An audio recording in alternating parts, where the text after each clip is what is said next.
हाय बच्चों,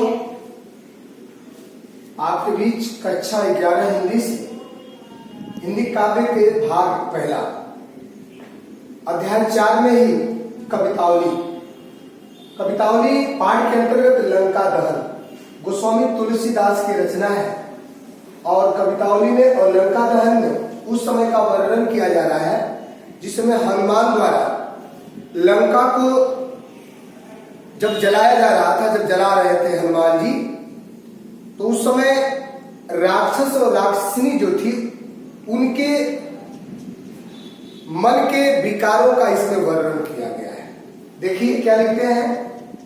घनाक्षरी छंद दोहा चौपाई हम पढ़ते हैं। इस लंका दहन में इसको हम घनाक्षरी कहते हैं। इसको कैसे पढ़ते हैं। बाल विशाल विकराल ज्वालवान लंक लीलीलुक काल रसना पसारी है।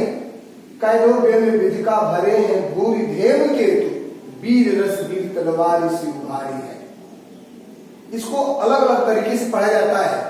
यहाँ गोस्वामी तुलसीदास लिखते हैं कि बालक विशाल विकराल ज्वालवान। बालक माने होता है पूंछ, विकराल माने होता है भयंकर, विशाल माने बड़ा होता है, बालक माने पूंछ होता है, विशाल माने बड़ा होता है, विकराल माने भयंकर, ज्वाल माने आग मानव।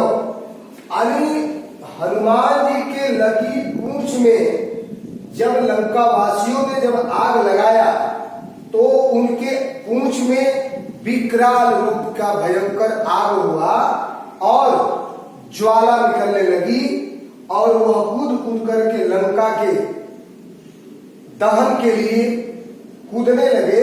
लंक लीलीबे को काल रसना पसारी है। मानो उनकी पूंछ से जो जलाई जा रही थी लंका, उस समय का वर्णन किया गया है। मानो लंक लीलीब, जिसे लंक को लंका को लीलने के लिए, निगलने के लिए स्वयं काल रसना पसारी है। खुद काल ने रसना मैंने जीवा को क्या कर दिया, फैलाई हुई है, पसारी है।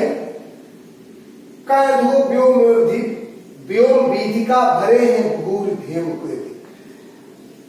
व्योम विधिका का मतलब होता है आकाश रूपी मार्ग। जैसे ऐसा प्रतीत हो रहा है कि आकाश रूपी मार्ग में धूमकेतु की क्या लगी है, जाल बिछी है। वीर रस वीर तलवार से उभारी है। मानो कोई वीर रस का वीर तलवार से उभारी है, जो खून से लड़ाई, तलवार रूपी खून को वीर रस का कोई सिपाही अपने वीर भाव में तलवार को निकाला हुआ है। तुलसी सुरेश चाप कैदो दामिनी कला।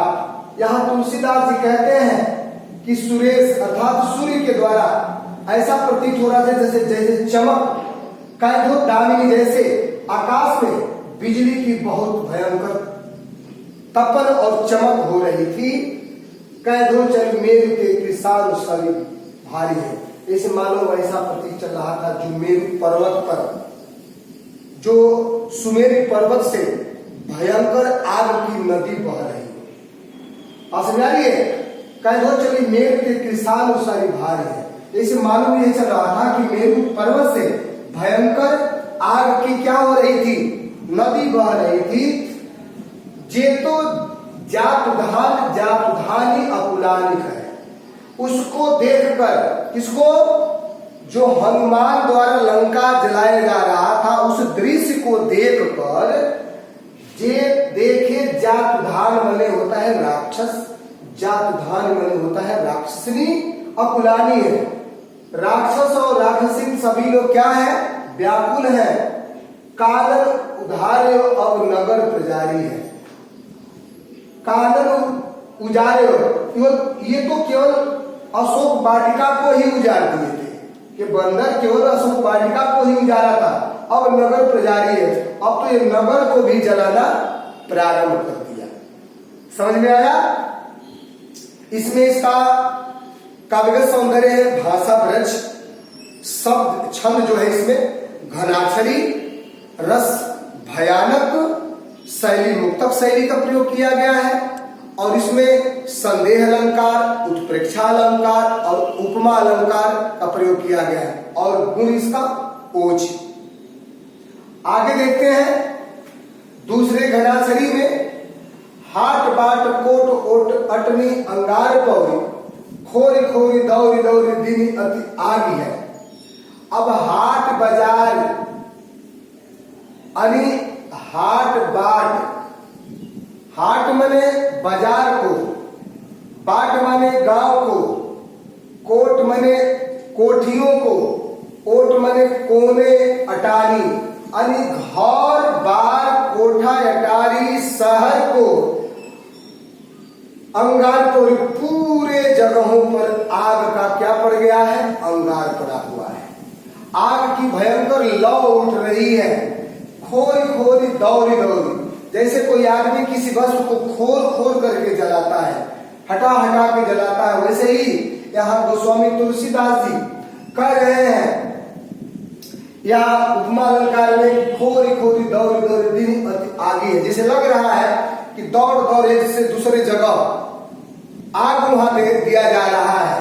कहने का मतलब कि उनके पूंछ से वो दौड़ दौड़ करके इधर उधर पूंछ को पटक रहे थे और आग को गिरा रहे थे। आर पुकार संहारत न को का, आर पुकार, कोई इतना आग के भयंकर लपटे हो रही थी। आर पुकार, तो हर व्यक्ति दूसरे को पुकार रहा था। संहारत न को का, कोई किसी को समझा नहीं पाता था, कोई किसी को कह नहीं पाता था, न देख पाता था। व्याकुल जहां सो तो हम लोग चली भागी है। व्याकुल उस आग की भयानक स्थिति को देखकर व्याकुल होकर के राक्षस और राक्षसिनी जो जहां था वहीं से लोग क्या करते थे, भागते चले जा रहे हैं। बालन पीराव, बालन पीराव बार बार झहराए झरे। बालन ने बताया पूंछ, पूंछ को फिराया मैंने इधर तो घुमा करके बार बार मैंने बार बार जहरा मैंने झहरा रहे थे। झर जो झर रहा था जैसे मानो ऐसा हो रहा था कि आसमान से आग की क्या हो रही है, बूंदे गिर रही है, बरसात हो रही है। बूंदिया सिलंक पगिलाई पार करेंगे पागी है। जैसे उसके बूंद से, आग के बूंद से ऐसा प्रतीत हो गया कि लंका पिघल करके क्या हो गया, पानी की तरह हो गया। और तुलसी विलोक अकुलाल जात धान है। तुलसीदास जी कह रहे हैं कि विलोक मैंने देख कर अकुलानी मैंने व्याकुल हो गई, जात दहानी मैंने राक्षसी कहे मैंने कहती है। तुलसीदास जी कहते हैं कि व्याकुल राक्षसिनी कहती है देख कर, चित्रों के कपिसो, चित्रों के कपिसो निशाचर न लागी है। अब कभी भविष्य में चित्र मैंने हनुमान के, कपि मैंने हनुमान के चित्र से निशाचर मैंने राक्षस न बने नहीं लगी है मैंने नहीं, सो मैंने कभी कभी निशाचर या राक्षस हनुमान के चित्र से भी कभी छेड़खानी नहीं करें। इसमें सेम वही है, इसमें बस केवल अनुप्रास अलंकार का प्रयोग और उत्प्रेक्षा अलंकार और उपमा अलंकार का प्रयोग किया गया है। बाकी ब्रजभाषा, घनाक्षरी, भयानक रस, इन सब का ही प्रयोग किया गया है। अब दूसरा भाग आपको अगले वीडियो में। धन्यवाद।